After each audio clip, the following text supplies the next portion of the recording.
أعوذ بالله من الشيطان الرجيم. بسم الله الرحمن الرحيم. ها أنتم هؤلاء جادلتم عنهم في الحياة الدنيا فمن يجادل الله عنهم يوم القيامة أم من يكون عليهم وكيلا. ترجمہ کنزُ ایمان. اللہ کے نام سے شروع جو نہایت مہربان رحم والا. سنتے ہو یہ جو تم ہو دنیا کی زندگی میں تو ان کی طرف سے جھگڑے تو ان کی طرف سے کون جھگڑے گا اللہ سے قیامت کے دن یا کون ان کا وکیل ہوگا. ترجمہ کنزُ العرفان. اے لوگو سن لو یہ تم ہی ہو جو دنیا کی زندگی میں ان کی طرف سے جھگڑے تو قیامت کے دن ان کی طرف سے اللہ سے کون جھگڑے گا یا کون ان کا کارساز ہوگا.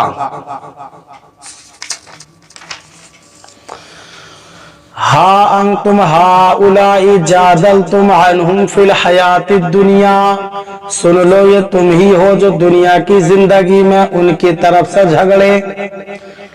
یہاں عام لوگوں سے اور بطور خاص طعامہ کی قوم سے خطاب فرمایا گیا ہے کہ اے لوگوں سن لو تم جو آج دنیا کی زندگی میں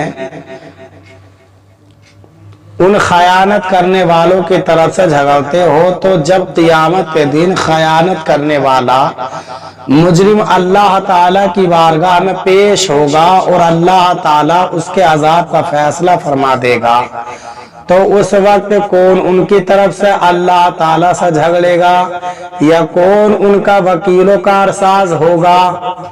یعنی جیسے دنیا میں تم فیصلہ کرنے والے کو دھوکہ دے دیتے ہو اس طرح دھوکہ دینے کے لیے اللہ تعالیٰ کی بارگاہ میں جھگڑنا ناممکن ہے کہ اللہ تعالیٰ سے کچھ پوشیدہ نہیں. یاد رہے کہ اس آیت میں شفاعت کا انکار نہیں کیونکہ محبوبوں کی شفاعت اور چھوٹے بچوں کا اپنے ماں باپ کی بخشش کے لیے رب تعالیٰ سے ناز کے طور پر جھگڑنا آیات و احادیث سے ثابت ہے. اللہ تعالیٰ ارشاد فرماتا ہے من ذا الذی یشفع عنده الا باذنہ. سورہ بقرہ آیت نمبر 255. کون ہے جو اس کی اجازت کے بغیر اس کے ہاں شفاعت کر سکے. اور حضرت علی المرتضیٰ کرم اللہ تعالی وجہ الکریم سے روایت ہے نبی اکرم صلی اللہ علیہ وسلم نے ارشاد فرمایا قیامت کے دن جب کچے بچے کے ماں باپ کو اللہ تعالی جہنم میں داخل کرے گا تو وہ اپنے رب تعالی سے جھگڑے گا فرمائے گا ایھا السقط مراغم ربا. اے کچے بچے اپنے رب سے جھگڑنے والے اپنے ماں باپ کو جنت میں لے جا. تب وہ انہیں اپنے ناف سے کھینچے گا حتیٰ کہ انہیں جنت میں داخل کر دے گا مگر یہ جھگڑا رب کریم کی بارگاہ میں ناس کا ہوگا نہ کہ مقابلے کا. وَمَنْ يَعْمَلْ سُوءًا أَوْ يَظْلِمْ نَفْسَهُ ثُمَّ يَسْتَغْفِرِ اللَّهَ يَجِدِ اللَّهَ غَفُورًا رَحِيمًا وَمَنْ يَكْسِبْ إِثْمًا فَإِنَّمَا يَكْسِبُهُ عَلَى نَفْسِهِ وَكَانَ اللَّهُ عَلِيمًا حَكِيمًا وَمَنْ يَكْسِبْ خَطِيئَةً أَوْ إِثْمًا ثُمَّ يَرْمِ بِهِ بَرِيئًا فَقَدِ احْتَمَلَ بُهْتَانًا وَإِثْمًا مُبِينًا. ترجمہ کنزُ ایمان. اور جو کوئی برائی یا اپنی جان پر ظلم کرے پھر اللہ سے بخشش چاہے تو اللہ کو بخشنے والا مہربان پائے گا اور جو گناہ کمائے تو اس کی کمائی اس کی جان پر پڑے اور اللہ علم و حکمت والا ہے. اور جو کوئی خطا یا گناہ کمائے پھر اسے کسی بے گناہ پر تھوپ دے اس نے ضرور بہتان اور کھلا گناہ اٹھایا. तर्जमा कंजुल इरफान। और जो कोई बुरा काम करे या अपनी जान पर जुल्म करे फिर अल्लाह से मगफिरत तलब करे तो अल्लाह को बख्शने वाला मेहरबान पाएगा। और जो गुनाह कमाए तो वो अपनी जान पर ही गुनाह कमा रहा है और अल्लाह इल्म व हिकमत वाला है। और जो कोई गलती या गुनाह का इर्तिकाब करे फिर किसी बेगुनाह पर उसका इल्जाम लगा दे तो यकीनन उसने बहुतान और खुला गुनाह उठाया। वमन यअमल सूआ। और जो बुरा अमल करे। इस आयत और इसके बाद वाली दो आयत में तीन चीजें बयान फरमाई गई। पहली ये कि जो शख्स कोई बुरा अमल करे या अपनी जान पर जुल्म करे फिर अल्लाह ताला से माफी का तलबगार हो और सच्ची तौबा करे और उसके तकाज़ों को पूरा करे तो अल्लाह ताला को गफूर रहीम पाएगा। सुभान अल्लाह। दूसरी बात ये इरशाद फरमाई कि जो गुनाह करेगा वही उस गुनाह का वबाल उठाएगा। ये ना होगा कि गुनाह कोई करे और उसका वबाल किसी दूसरे की गर्दन पर रख दिया जाए। यहाँ ये बात याद रहे कि जो किसी गुनाह जारिया का सबब बना तो उसे गुनाह करने वालों के गुनाह से भी हिस्सा मिलेगा। जैसे किसी ने सिनेमा खोला या शराब खाना खोला या बेहयाई का अड्डा खोला या अपनी दुकान वगैरह पर फिल्में चलाए जहां लोग बैठकर देखें या किसी गलत राह पर लगा दिया या किसी को शराब जुआ या नशे का आदि बना दिया तो इस सूरत में गुनाह का काम करने वाले और उसे इस राह पर लगाने वाले दोनों को गुनाह होगा। अहादीस में ये मजमून व कसरत मिलता है।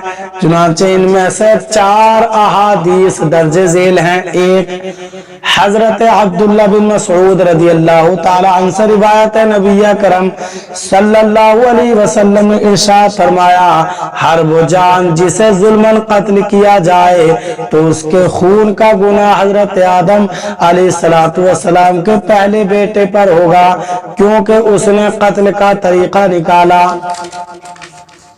2 हजरत जरीर बिन अब्दुल्ला रदी अल्लाह ताला अन्हु से रिवायत है, ताजदार रिसालत सल्लल्लाहु अलैहि वसल्लम ने इरशाद फरमाया, जिसने इस्लाम में कोई अच्छा तरीका निकाला फिर उसके बाद उस पर अमल किया गया तो अमल करने वाले के सवाब की मिस्ल इसके नामे अमाल में लिखा जाएगा और उन अमल करने वालों के सवाब में कोई कमी भी ना होगी।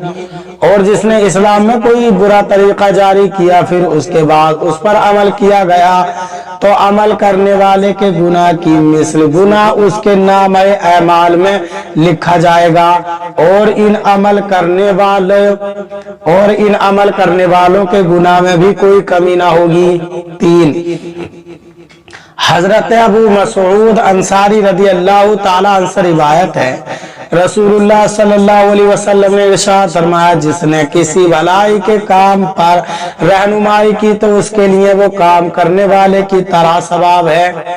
4 हजरत अबू हुरैरा रदी अल्लाह ताला अन्हु से रिवायत है, रसूल करम सल्लल्लाहु अलैहि वसल्लम ने इरशाद फरमाया, जो हिदायत की तरफ बुलाए तो उसे वैसा सवाब मिलेगा जैसा उसकी पैरवी करने वाले को मिलेगा और उन पैरवी करने वालों के सवाब में कोई कमी ना होगी। और जो गुमराही की तरफ बुलाए तो उसे वैसा गुनाह मिलेगा जैसा उसकी पैरवी करने वाले को मिलेगा और उन पैरवी करने वालों के गुनाह में कोई कमी ना होगी। वमन यकसिब खतीआ। और जो कोई गलती या गुनाह का इर्तिकाब करे, इस आयत में तीसरी बात इरशाद फरमाई गई कि जिसने किसी बेगुनाह पर इल्जाम लगाया तो उसने बहुतान और बहुत बड़े गुनाह का बोझ उठाया। आयत में गुनाह से मुराद गुनाह कबीरा और खता से मुराद गुनाह सगीरा है। इस आयत से मालूम हुआ कि बेगुनाह को तोहमत लगाना सख्त जुर्म है और वो बेगुनाह ख्वाह मुसलमान हो या काफिर। क्योंकि तामा ने यहूदी काफिर को बोहतान लगाया था और उस पर अल्लाह ताला ने उसकी मजम्मत फरमाई। अहादीस में भी बेगुनाह पर तोहमत लगाने की वईदें बयान की गई हैं। चुनांचे हजरत अबू दरदा रदी अल्लाह ताला अन्हु से रिवायत है, हुजूर पुर नूर सल्लल्लाहु अलैहि वसल्लम ने इरशाद फरमाया, जिसने किसी की कोई ऐसी बात जिक्र की जो उसमें नहीं, ताकि उसके जरिए उसको ऐब ज़दा करे, तो अल्लाह ताला उसे जहन्नम में कैद कर देगा, यहाँ तक कि वो अपनी कही हुई बात साबित करे। इससे मुराद यह है कि वो तवील अरसे तक अजाब में मुब्तला रहेगा। हजरत अमर बिन आस रज़ी अल्लाह ताला अन्हु से रिवायत है, नबी अकरम सल्लल्लाहु अलैहि वसल्लम ने इरशाद फरमाया, जिस मर्द या औरत ने अपनी लोंडी को ऐसानिया कहा जबकि उसके जिना से आगाह ना हो, तो क़ियामत के दिन वो लोंडी उन्हें कोड़े लगाएगी, क्योंकि दुनिया में उनके लिए कोई हद नहीं। इस आयत से एक तो किसी पर बोहतान लगाने का हराम होना वाज़े हुआ और दूसरा इस्लाम के आला अखलाकी उसूलों का इल्म हुआ कि इस्लाम में इंसानी हुकूक का किस कदर पास और लिहाज है, हत्ता के काफिर तक के हुकूक इस्लाम में बयान किए गए हैं। ये वाक़या और आयात मुबारका कुफार के सामने पेश करने की हैं कि देखो इस्लाम की तालीमात कितनी हसीन और उम्दा है। अल्लाह ताला हमें अमल करने की तौफीक अता फरमाए।